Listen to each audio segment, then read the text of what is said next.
1971 সালে অর্জিত স্বাধীনতা ছিল আমাদের জাতীয় গর্বের শিখর, কিন্তু 2025-এর পৃথিবী এক ভিন্ন বাস্তবতায় দাঁড়িয়ে। এখন শুধু স্বাধীনতা থাকলেই চলে না, প্রয়োজন নিজস্ব প্রযুক্তিভিত্তিক প্রতিরক্ষা। ইউক্রেনের অবস্থা আমাদের চোখে আঙ্গুল দিয়ে দেখিয়ে দিয়েছে, যে রাষ্ট্র পরমাণু অস্ত্র ত্যাগ করে শুধু কূটনৈতিক আশ্বাসে নির্ভর করে, সে একদিন হয়তো পতনের পথে গড়ায়।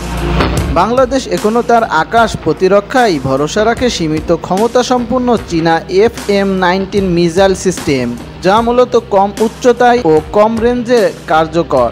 অথচ আকাশসীমা বিশাল, নৌসীমা বিস্তৃত, আর আশেপাশে রয়েছে অস্ত্রে সজ্জিত প্রতিবেশী ভারত, পাকিস্তান, এমনকি সামরিক জান্তা শাসিত মিয়ানমারও। বিশেষজ্ঞরা বলছেন, এখনকার বিশ্বে প্রতিরক্ষা ক্ষমতা না থাকলে সার্বভৌমত্ব কাগজে লেখা ইতিহাসে পরিণত হয়। এর মধ্যেই সংবাদ সম্মেলন করে নিজেদের অসহায়তা জানিয়েছেন বাংলাদেশ পরমাণু বিজ্ঞানীরা। বেতন পর্যন্ত পাচ্ছে না। প্রশ্ন উঠেছে, যে দেশের বিজ্ঞানীকে উপেক্ষা করা হয়, সেখানে কি ড্রোন বানানো সম্ভব, কিংবা কি নিজের একটি হাইপারসনিক মিসাইল ডিজাইন করা যাবে?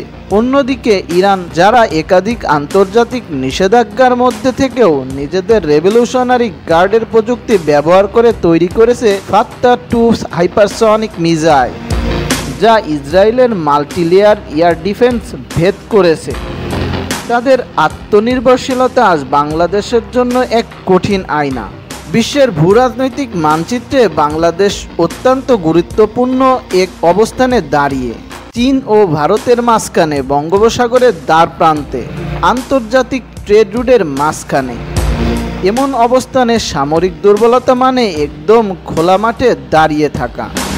ইরান সম্প্রতি বাংলাদেশের প্রতি একটি অলিখিত বার্তা পাঠিয়েছে। সেখানে তারা স্পষ্ট করে বলেছে, প্রযুক্তিকে অগ্রাধিকার দিলে আগামী 20 বছরের মধ্যে বাংলাদেশ হতে পারে আত্মনির্ভরশীল একটি সামরিক শক্তি। না হলে ভবিষ্যতের মিসাইল শুধু প্রলয় ডেকে আনবে। এই বার্তায় লুকিয়ে আছে গভীর সতর্কতা, কারণ আজকের যুদ্ধ আর আগের মতন গোলাবারুদ নির্ভর নয়। এটি তথ্য প্রযুক্তি, সাইবার হামলা ও দূরপাল্লার বুদ্ধিমান ক্ষেপণাস্ত্রের যুদ্ধ।